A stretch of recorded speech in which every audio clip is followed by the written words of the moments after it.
बड़ी खबर आपको बता दें झारखंड से, जहां मंत्री आलमगीर आलम को ईडी के अधिकारी ने पहले कोर्ट में पेश किया और अब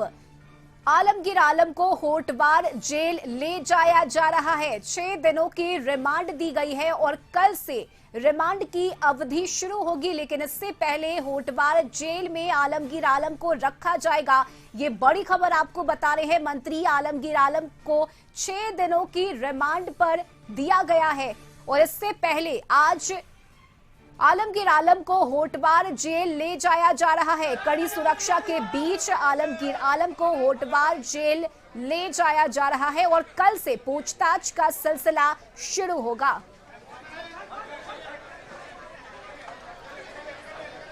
तो ये बड़ी खबर आपको बता रहे हैं झारखंड से, जहां आरईओ कैश कार्ड मामले में मंत्री आलमगीर आलम से लगातार 2 दिनों तक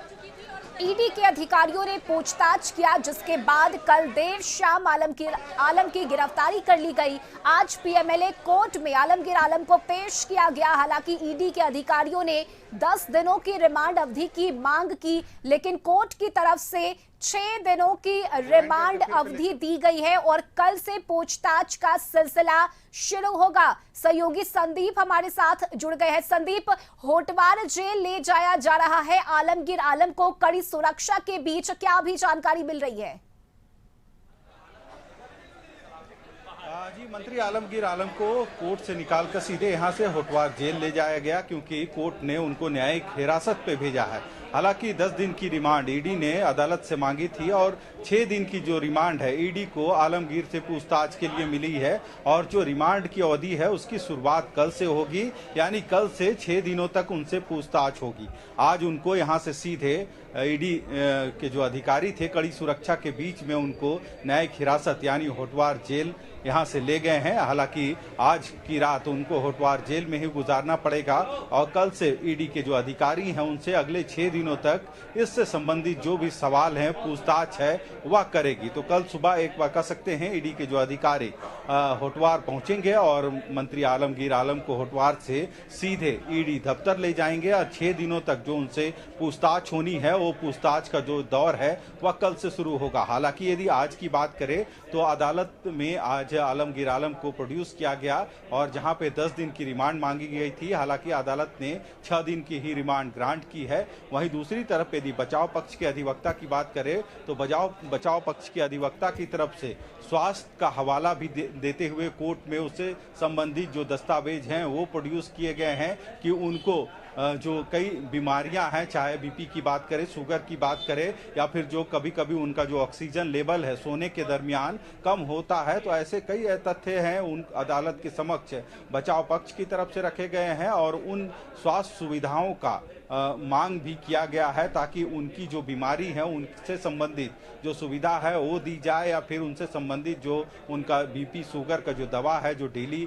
वे खाते हैं तो उन सभी दवाओं को मुहैया कराया जाए। ये दलीलें जो उनके अधिवक्ता हैं उनकी तरफ से रखी गई है और उनका कहना है कि अदालत ने इन सभी चीजों को सुनकर आगे की जो कार्रवाई है उसके आदेश दिए हैं। हालांकि अब ईडी के अधिकारी आलमगीर आलम को यहां से लेकर न्यायिक हिरासत यानी होटवार जेल के लिए निकल गए हैं और जो 6 दिन की रिमांड है कल से उनसे पूछताछ का जो दौर है वह शुरू होगा। हालांकि इसमें देखना होगा कि कई लोगों के जो नाम है ईडी इस जांच के दरमियान जो पैसे बरामद हुए हैं उसके बाद जांच के दरमियान कई ऐसे तथ्य सामने आए हैं जिसके आधार पर ईडी पड़ताल कर रही है और आने वाले दिनों में इस जांच का दायरा या फिर ईडी जो बिल्कुल संदीप, देखिए और 2 दिनों तक आलमगीर आलम से पूछताछ की गई। जो जानकारी मिली उसके अनुसार आलमगीर आलम ने सही से जवाब भी नहीं दिया और यही वजह रही कि ईडी ने अब रिमांड पर लिया है। संभावना यह भी है कि अब इस रिमांड अवधि के दौरान कई ऐसे सफेदपोश नाम भी सामने आ सकते हैं। ये पूरी संभावना बन रही है कि कई लोग अब इसकी गिरफ्त में आ सकते हैं।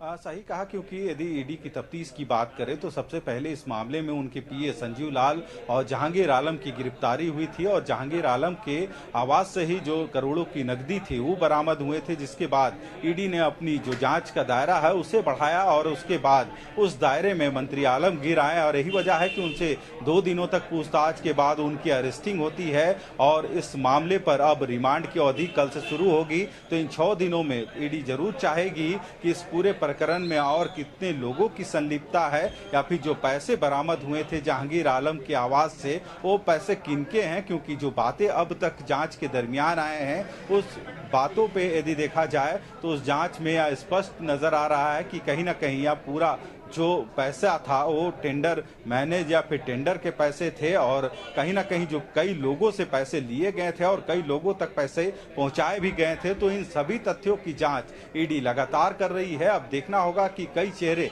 शायद इस जांच के बाद सामने आएंगे, पर अब देखना होगा कि ईडी के सवालों का जवाब आखिर आलमगीर आलम को इन 6 दिनों में देना होगा। कई ऐसे जवाब ईडी तलाश रही है कि आखिर जहांगीर आलम से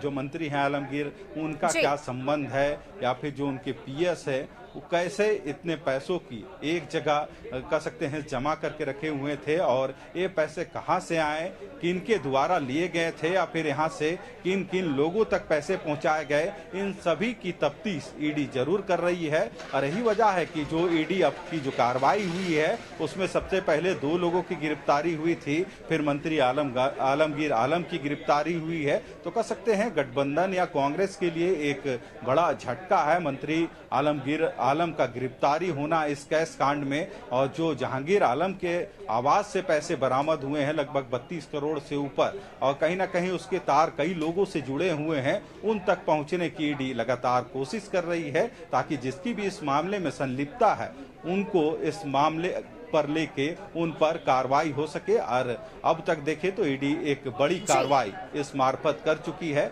चाहे जहांगीर की गिरफ्तारी, संजीव लाल की गिरफ्तारी या फिर मंत्री आलमगीर आलम की गिरफ्तारी। जी बिल्कुल संदीप, देखना होगा कि कल से जब पूछताछ का सिलसिला शुरू होता है तो और क्या नए खुलासे ईडी की तरफ से किए जाते हैं या फिर और कौन कौन से नए चेहरे इस कैश कार्ड मामले में सामने आते हैं। बहुत शुक्रिया संदीप आपका इस तमाम जानकारी के लिए।